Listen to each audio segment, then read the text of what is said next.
Good morning, metalheads of the internet, and welcome to a brand new episode of the Metal Meltdown. Today we're talking about a brand new solo album from Greg Puciato entitled Mirrorcell. This is the second solo album from Greg, a gentleman who most of you would recognize for his work with American mathcore and avant-garde metal crew, the Dillinger Escape Plan, in my opinion one of the best metal bands of the 21st century, without question one of the most unique, one of the most creative, and one of the most punishing and brutal.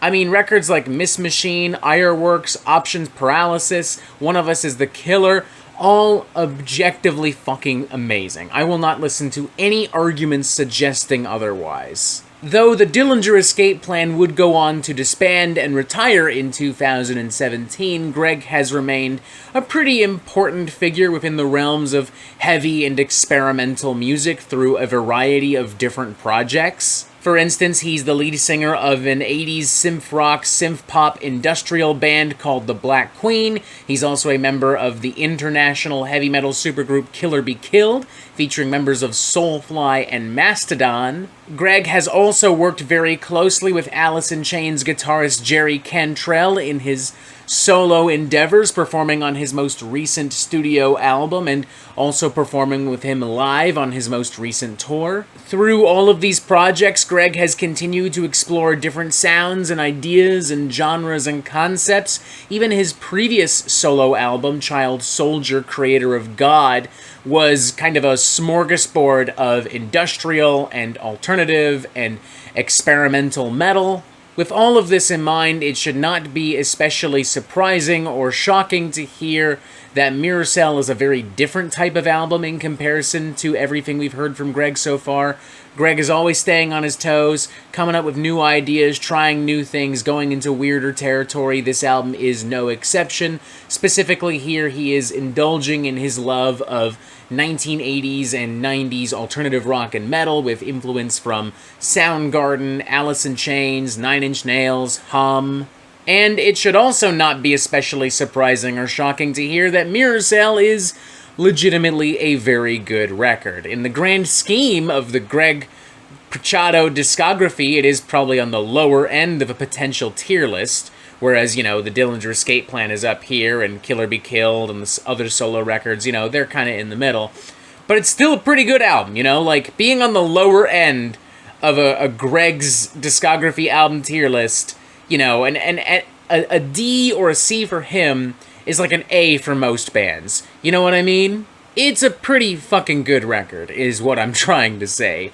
It's very mature, very well produced, and it is very much like a solo album for Greg. He wrote all the lyrics himself, he performs most of the instruments on this thing. It's being released on his record label, Federal Prisoner. There are some guest vocals provided by Reba Myers of Code Orange, and some percussion provided by Chris Hornbrook of Senses Fail and Poison the Well fame. But aside from that, Greg is absolutely the star of the goddamn fucking show here. And honestly, thank God, because he is supremely talented. Like, I really cannot think of a better person to take full control of an album than Greg fucking Puciato. He could walk into this room right now and be like, Robert, you need to fucking shake your ass on the camera. That's the only way this video will work. And I'd fucking believe him. Swear to God, I would. You wanna know why I'd believe him? Because he's a smart motherfucker. He's fucking talented. Plus, he just came right into my fucking home. Like, he didn't even knock. I'm kind of impressed. After a very noisy and schizophrenic introductory cut, the album officially kickstarts with Reality Spiral, a very melancholic piece of grungy sludge and doom.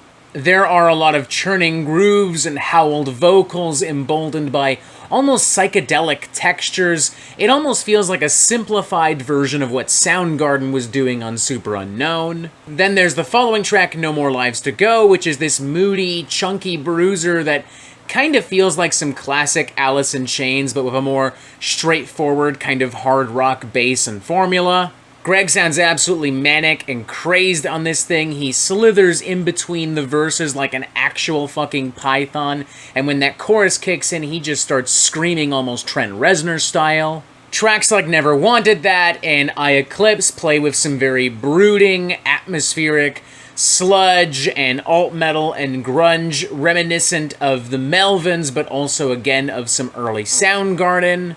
It's very slow-paced and grueling, massive in size and scale, but it still feels very intimate thanks to Greg's lyrics and thanks to his insane vocal delivery. There's also Lowered, featuring the aforementioned Reba Myers. Greg and Reba actually have really good vocal chemistry. I kinda want to see them work together again. I will admit I was kind of hoping for something a little bit more violent and climactic from a cut that features members of the Dillinger Escape Plan, Code Orange, and Poison the Well, but it's still a solid track. I'll take what I can fucking get. The song We does stand out like a bit of a sore thumb, if we're being brutally honest. Not so much because it's a bad track, more so because it just doesn't really feel like it belongs here. I mean, emotionally it hits upon a lot of the same notes. It's dark and moody and very introspective, but stylistically its inclusion of techno beats and these almost post-punk, post-rock guitar arrangements and patterns feels slightly out of place. I also think the closing track, All Waves to Nothing, could do with being